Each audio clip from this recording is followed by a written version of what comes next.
In 1873, a photograph was taken of 17 orphaned children at the Whitmore Foundling home in rural Connecticut. When modern digital enhancement revealed what was hidden in the corner of that sepia-toned image, experts discovered that 3 of those children had been dead for over 2 months when the photograph was taken. Before we begin this chilling journey into the archives of forgotten horror, make sure to subscribe to our channel and hit that notification bell. You're going to want to stay with us for every disturbing detail we're about to uncover. Dr. Margaret Thornfield had spent years cataloguing historical photographs for the Connecticut State Archives. Her expertise in 19th century photographic techniques made her the natural choice when the estate of philanthropist Harrison Blackwood donated his extensive collection to the state.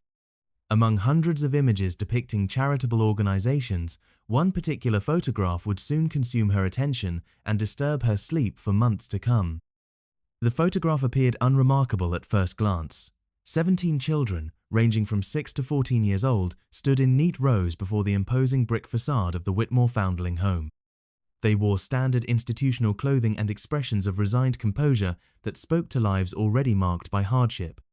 Dr. Thornfield catalogued it as item WFH 1873-4, noting the careful penmanship on the reverse. Residents of Whitmore Foundling Home, October 1873. The Whitmore Foundling Home had operated from 1869 to 1891 in Millbrook Falls, Connecticut. Historical records indicated the institution housed orphaned children, providing basic education before placing them with farming families. Superintendent Ezekiel Whitmore was frequently praised in local newspapers for his dedication to the children's welfare. During digital enhancement, Dr. Thornfield noticed an irregularity in the composition.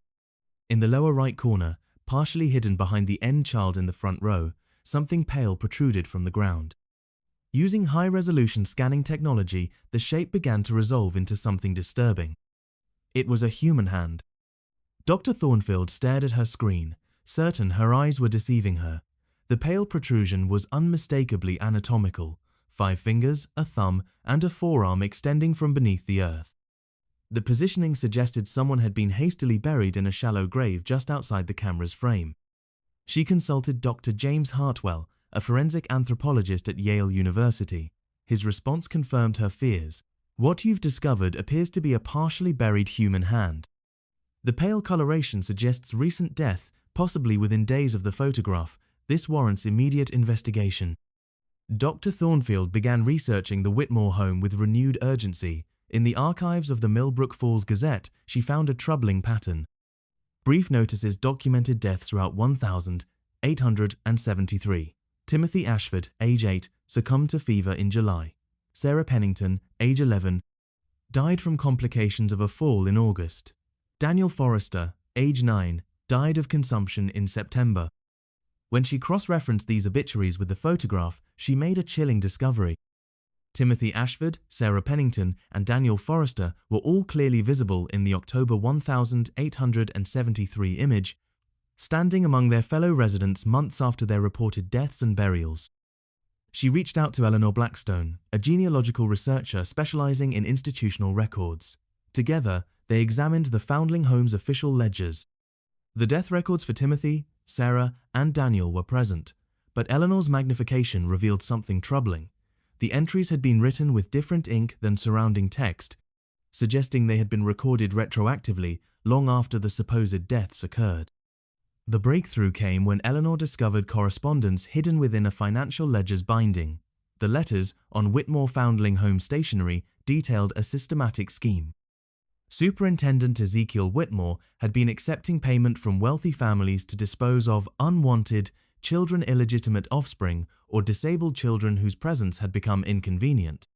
One letter, dated September 15, 1873, contained horrifying details. The Ashford boy proved troublesome. However, the matter has been resolved, and I have prepared the usual documentation. The Pennington girl and Forrester boy will be handled similarly before the autumn photograph for the annual benefactor report. The autumn photograph. Dr. Thornfield realized with horror that the October 1873 image had been staged to provide evidence of the children's continued well-being despite their murders. Whitmore had posed their corpses among living children, creating a grotesque tableau while hiding the truth. Detective Robert Mills of the Connecticut State Police initiated an official investigation. Ground-penetrating radar revealed multiple burial sites on the former property. Excavation uncovered remains of 11 children, with carbon dating confirming deaths during Whitmore's operation.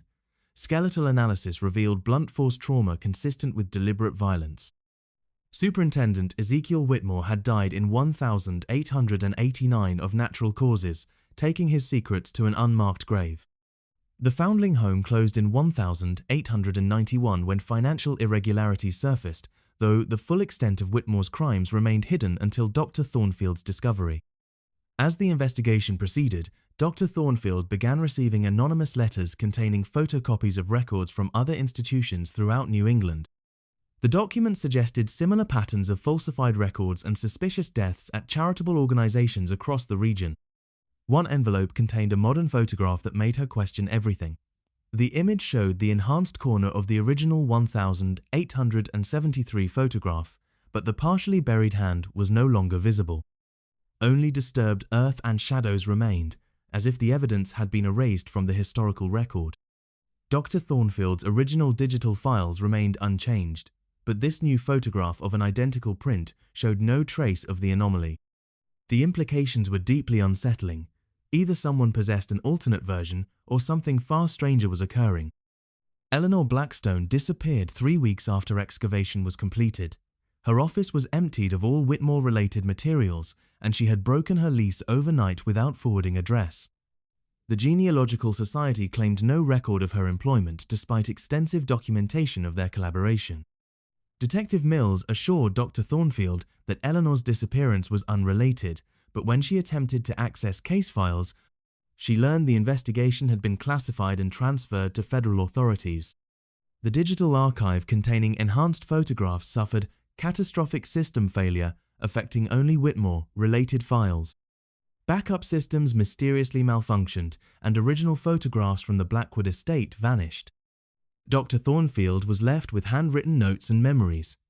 Every inquiry to other archives met the same response. No records of the Whitmore Foundling home existed anywhere. Local newspaper archives had pages surgically removed from relevant dates. Cemetery records contained no mention of Foundling home children. 6 months later, she received a final package containing a photograph dated 2023. It showed 17 modern children in contemporary clothing before a newly constructed institutional building. Their expressions were identical to the historical photograph. In the lower right corner, the same pale shape protruded from recently disturbed earth. The accompanying note was written in Whitmore's careful script. The work continues. New children require our care, and benefactors remain generous. The autumn photograph has been scheduled and all residents are accounted for. Digital enhancement revealed identical anatomical details in the modern image, but she found no metadata or identifying features.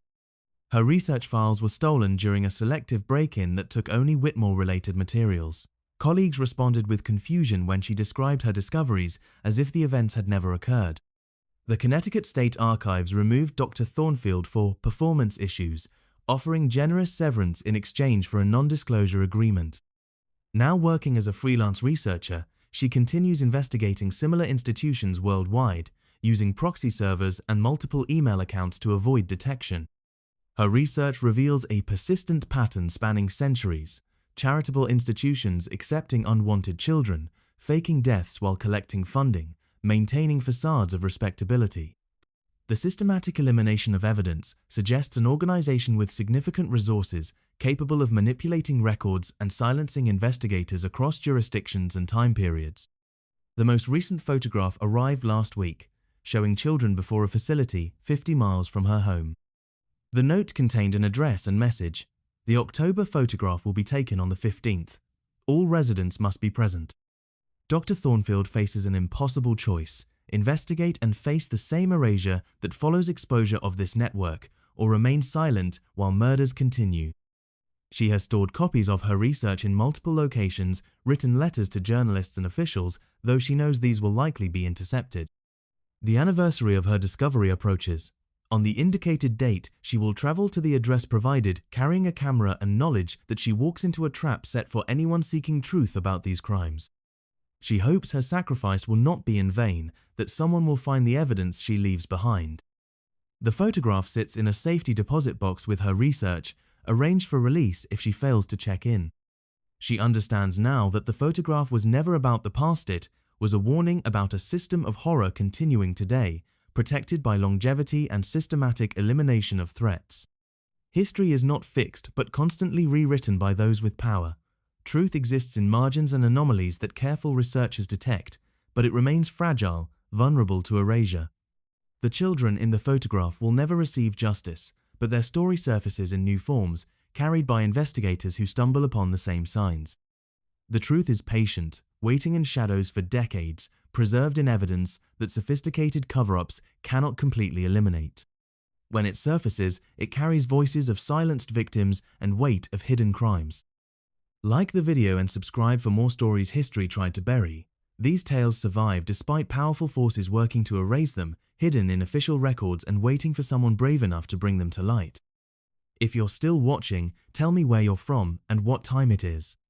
We're connected by shared knowledge of what happened to those children in 1873 and continues today. The photograph may be erased from archives, but it lives in our collective memory, the one thing no amount of power can completely destroy.